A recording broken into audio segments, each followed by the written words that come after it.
Vamos agora à terceira palestra dessa tarde, dessa etapa do nosso curso sobre judicialização, que será do Dr. Bruno Naundorf. Dr. Bruno é especialista em Direito do Estado pela Universidade Federal do Rio Grande do Sul, especialista em Direito Sanitário pela Universidade do Vale do Rio dos Sinos e é assessor jurídico da Secretaria da Saúde do Estado do Rio Grande do Sul e, logo, estudioso acerca do tema. Doutor Bruno, Excelência tem a palavra. Bom, boa tarde.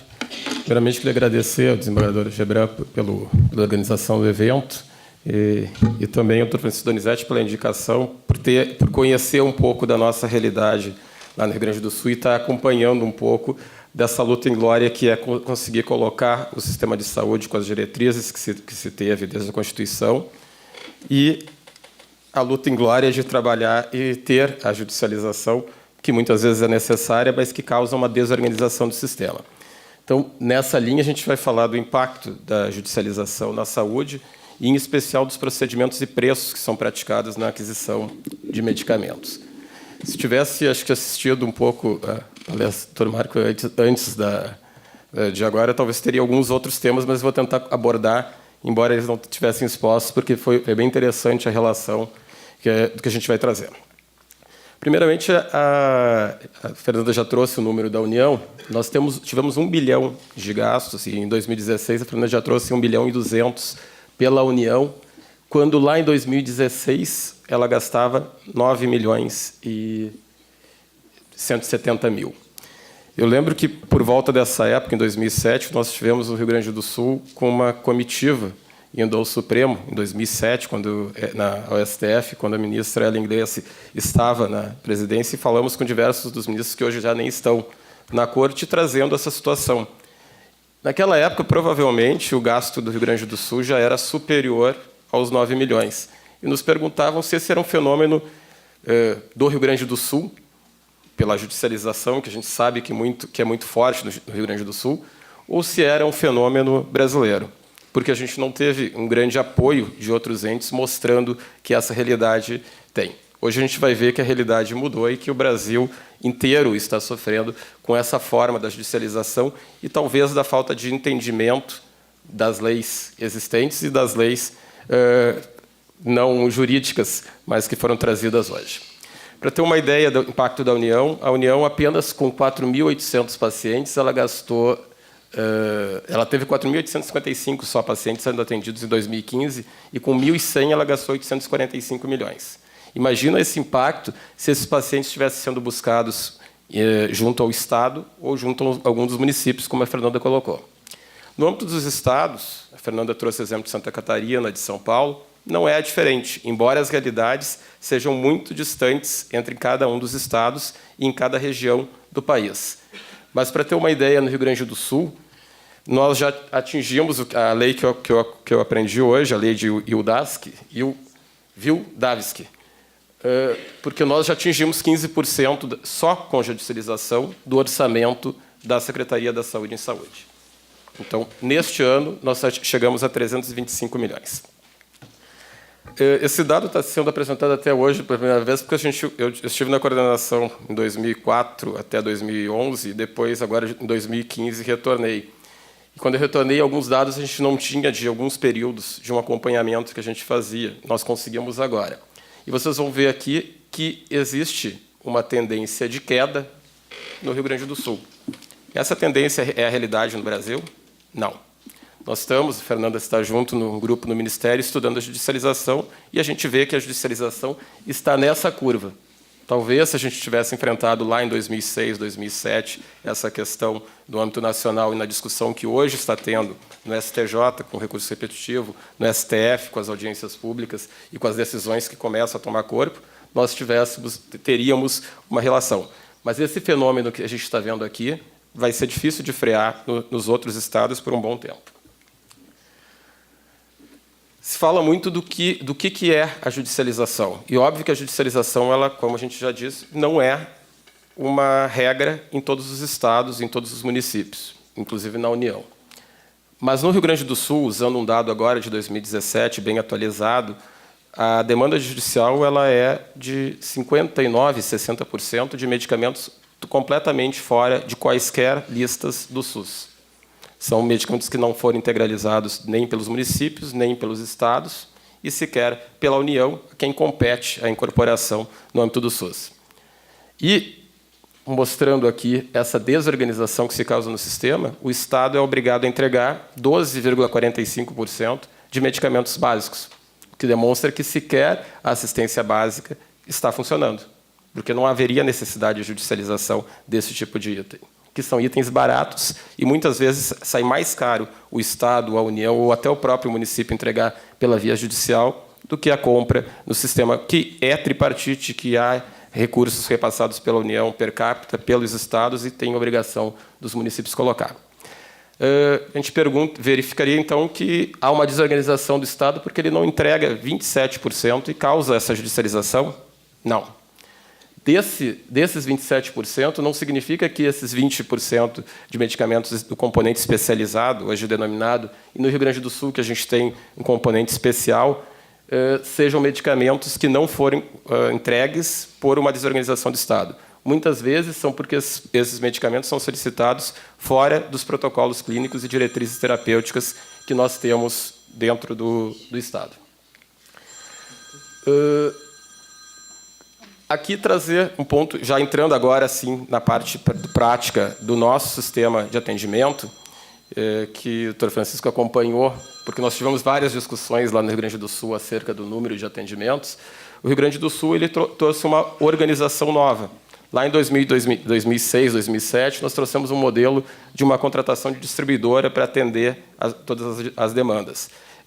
Desde 2006, nós mantemos até hoje esse sistema, desde quando a gente criou, é aplicado por diversos estados, mas ele modificou completamente a estrutura. Naquela época, ele era a nossa base.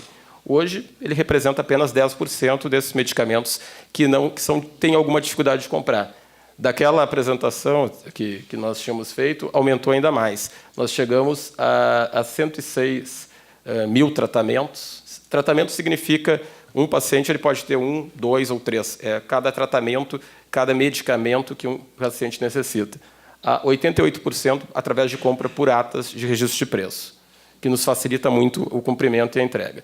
E apenas 1,7% é por pós-judicial, quando tem dificuldades de compra, quando há medicamentos deferidos sem registro na Anvisa, que, apesar de legal, acontece ainda numa grande quantidade, homeopáticos, manipulados, que são impossíveis de atendimento. Aqui eu trago um dado e convidaria que qualquer um de nós pudesse ir hoje a qualquer farmácia aqui de Curitiba, nós não encontraríamos este número aqui de apresentações dentro de qualquer farmácia. 5.315 apresentações. Nós somos obrigados a entregar apenas no Rio Grande do Sul. Isso é inviável, impossível de atender, porque é um número absurdo e até foge qualquer tipo de controle. Ainda mais num estado como o Rio Grande do Sul, que hoje é o único do Brasil, que teve a municipalização de toda a assistência farmacêutica. Ou seja, todos os municípios recebem e têm a entrega de medicação direta no município. Não precisa que o paciente se desloque até uma sede do Estado. Aqui eu trago um número apenas para... Depois, mais adiante, a gente vai falar disso, mas para entender o que tem sido causado no Rio Grande do Sul em razão dos sequestros. Hoje, boa parte da judicialização é feita através de sequestros judiciais, que são, depois eu vou falar e mostrar, muito mais onerosos para o Estado, mas que muitas vezes, naquele volume, 5.315 apresentações, torna impossível o cumprimento. Apenas no ano passado, nós chegamos a 176 milhões neste formato, seja para medicamentos ou seja para quaisquer outros tratamentos. Dentro, agora, entrando efetivamente na questão de prazo, pareceria, assim, com esses valores, com o bloqueio de valores, que o Rio Grande do Sul e que o Brasil, como um todo, não realizam um processo de compra adequado, não tem um sistema de compras que funcione adequadamente, ou a gente poderia perguntar se isso não se dá pela formação de preços que ocorre no Brasil. E aí eu trago um pouco de como se dá a formação e como se deu a formação de preços no Brasil, desde o início, ainda no regime militar, na década de 70 até 1990, existia um sistema de controle de preços. Existia um conselho interministerial, formado por ministros mesmo, que definiam o controle de preços no Brasil, inclusive de medicamentos.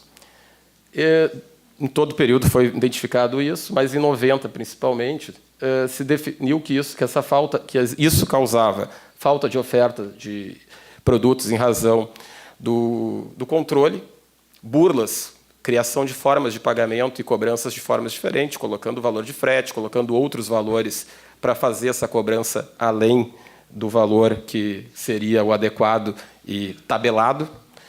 E nisso a gente entra já na fase do governo Collor, de abertura de economia, e, no início do governo, um congelamento de preços, ainda com a existência desse CIP.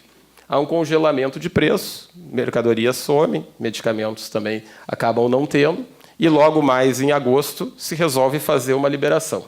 Essa liberação de preços ela vem acompanhada por um crescimento descontrolado de preço, com uma inflação também galopante. Em 91, isso a gente está falando em um ano, em fevereiro, de março de 90, congelamento, agosto libera, fevereiro, plano Collor 2, novo congelamento de preços. O que acontece? Em maio de 91, logo depois, um novo período de descongelamento. Mas aí ele vem acompanhado da primeira criação, uma criação de uma Câmara Setorial de Indústria Farmacêutica que vai fazer um acompanhamento e uma possibilidade de adequação desses preços que eram elevados. Óbvio que também não tem um funcionamento adequado e passa a ser uma política mais moderna, pensando numa desregulação, mas buscando uma modernização e apenas um monitoramento e acompanhamento e controle desses preços, sem fazer uma intervenção direta. Aqui eu vou pular aos anos 2000, mas depois eu volto um pouquinho a 98.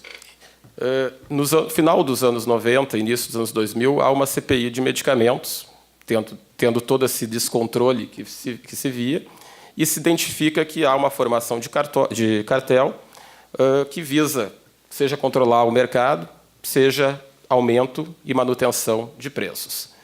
Foi identificado falsificação de documentos, de medicamentos e também crimes contra a economia popular no relatório final.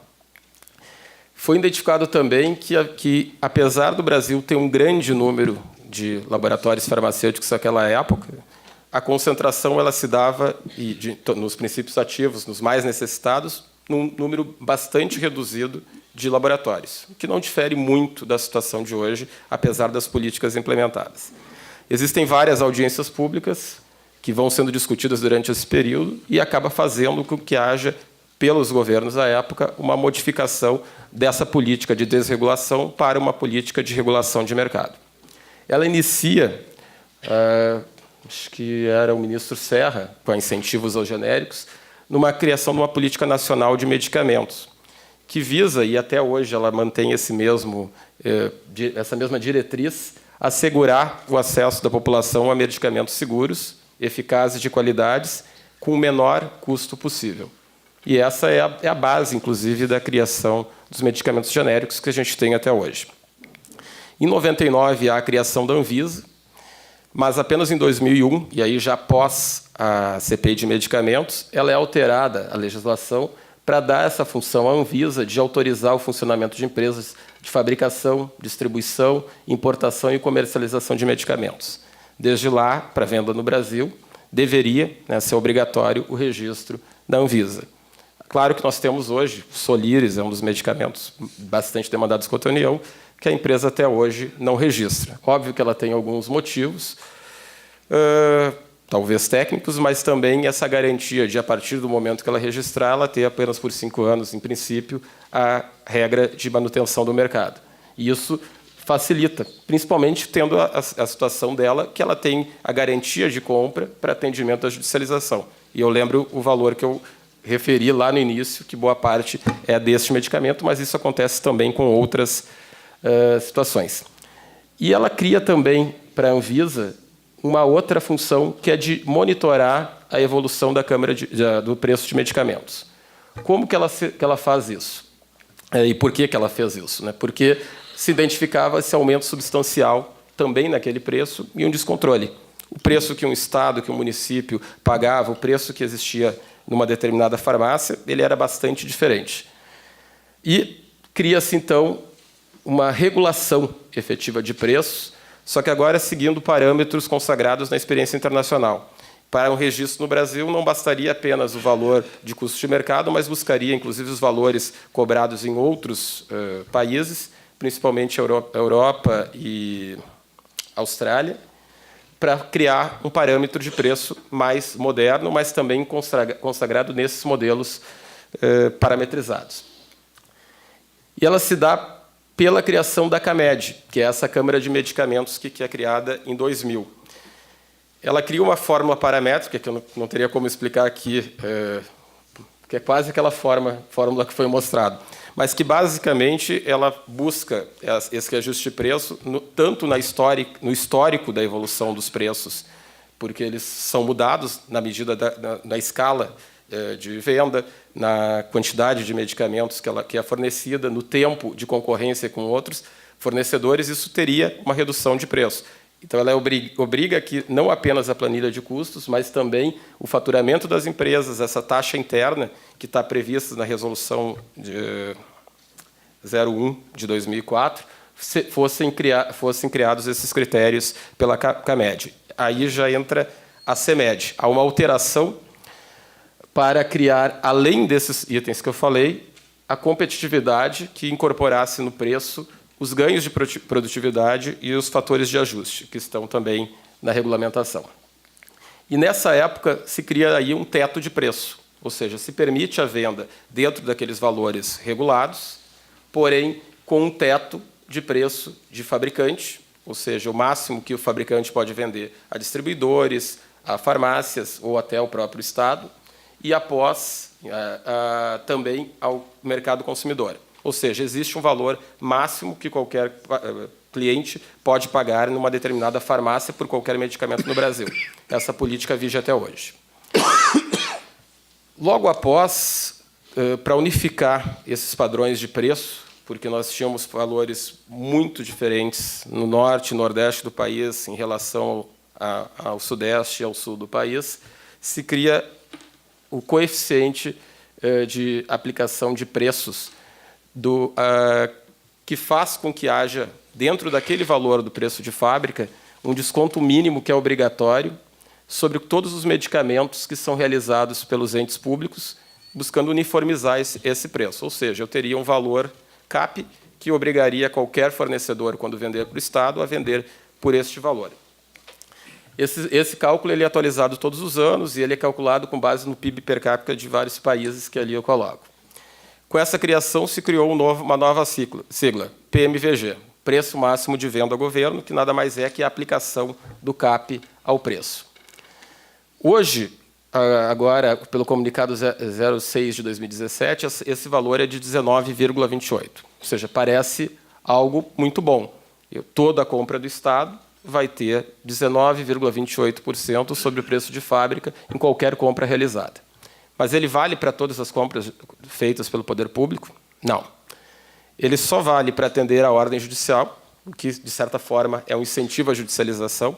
No âmbito do CONAS, nós já tivemos alguns secretários querendo fazer ampliação de produtos e os laboratórios dizendo: eu não posso lhe dar esse desconto, só se judicializar. Ou seja, acaba tendo um incentivo à judicialização. Porque também há outros meios além da judicialização. E tem um sentido nessa aplicação do CAP. Ele tem que ser, além do judicial, constante do programa do componente especializado da assistência farmacêutica. Ou seja, sempre vai ter o CAP, não apenas quando houver judicialização, mas se ele estiver dentro da política pública instituída. Então, se nós tivermos o privilegiarmos a política pública de saúde, e aí incluir também a política de AIDS, nós vamos ter a aplicação do CAP.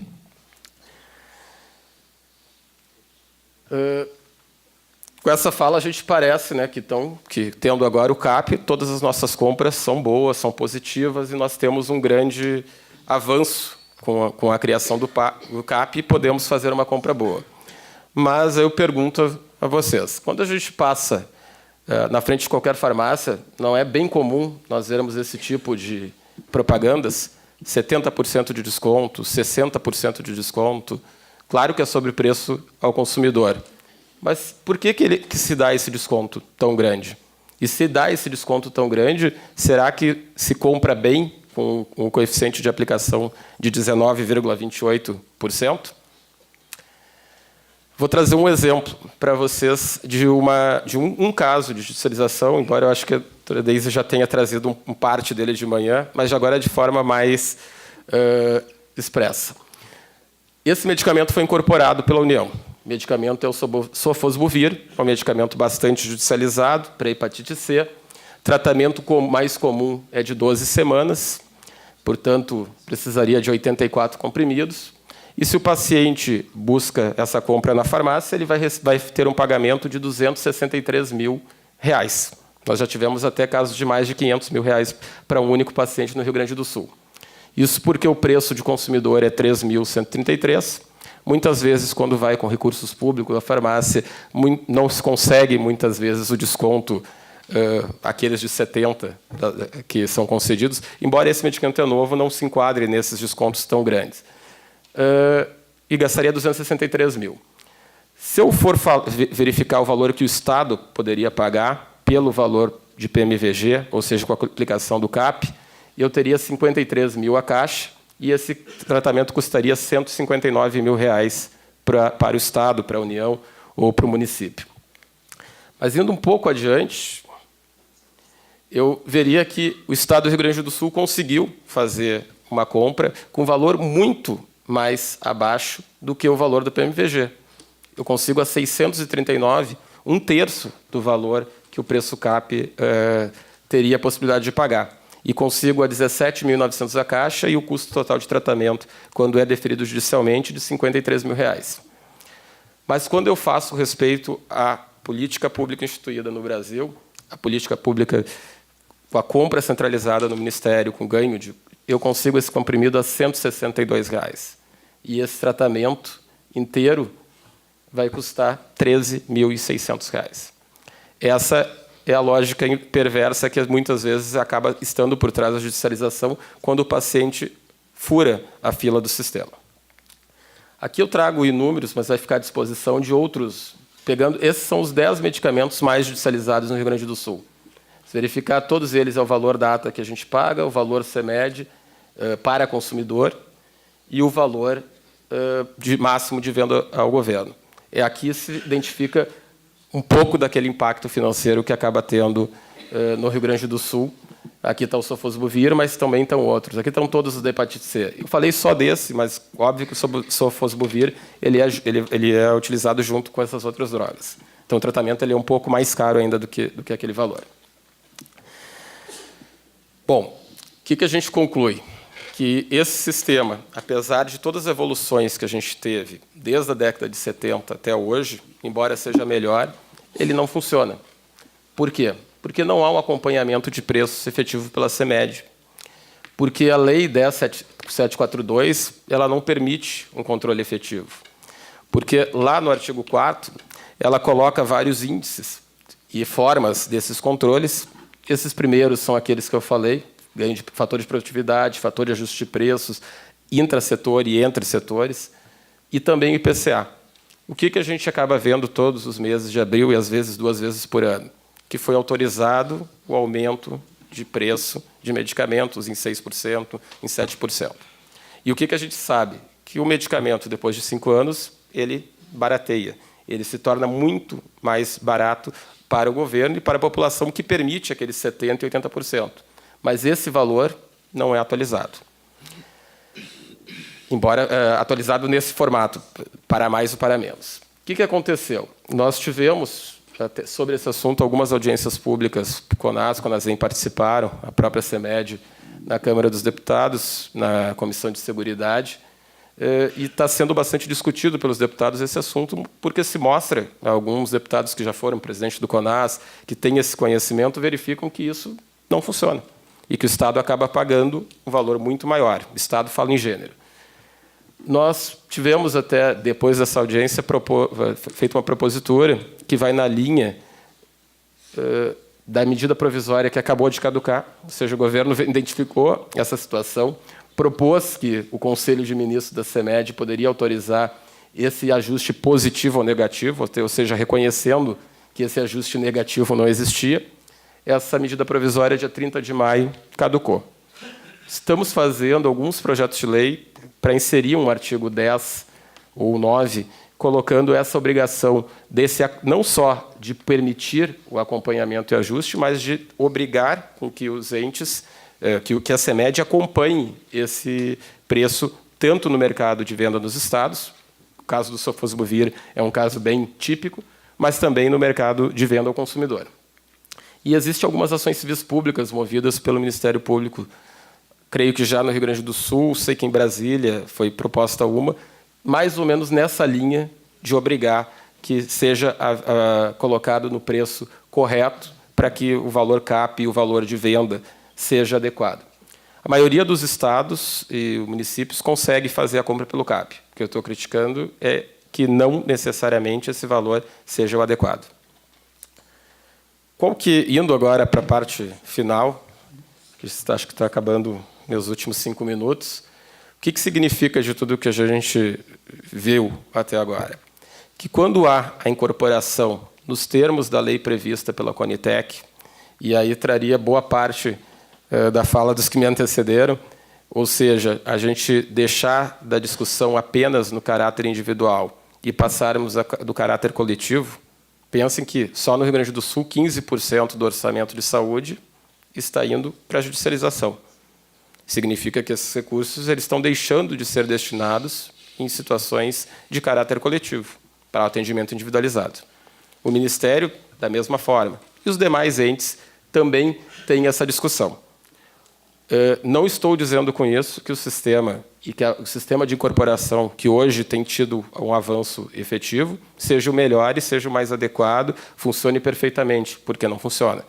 Mas essa é a forma de a gente conseguir com que mais pessoas possam ser atendidas dentro do que se prega de universalidade e integralidade do Sistema Único de Saúde, com a incorporação e fazendo com que esse sistema previsto na 12401, lá em 2011, que prevê para essa incorporação, exclusão e alteração, e também para a formação das diretrizes terapêuticas, e inclusive dá prazo de 180 dias para manifestação, e que principalmente não analisa apenas eficácia, acurácia, efetividade e segurança em relação aos demais tratamentos, mas também a avaliação econômica, e nessa avaliação econômica faz com que os laboratórios que busquem mercado acabem oferecendo a valores muito mais baixos, como é o caso do Sofosbuvir e de diversos outros, para que haja essa incorporação, porque o paciente que é do SUS, tendo essa incorporação, ele também, e é coberto pelos planos de saúde, inclusive o Sofosbuvir, façam também a ter essa compra. Então, às vezes, até para o próprio laboratório,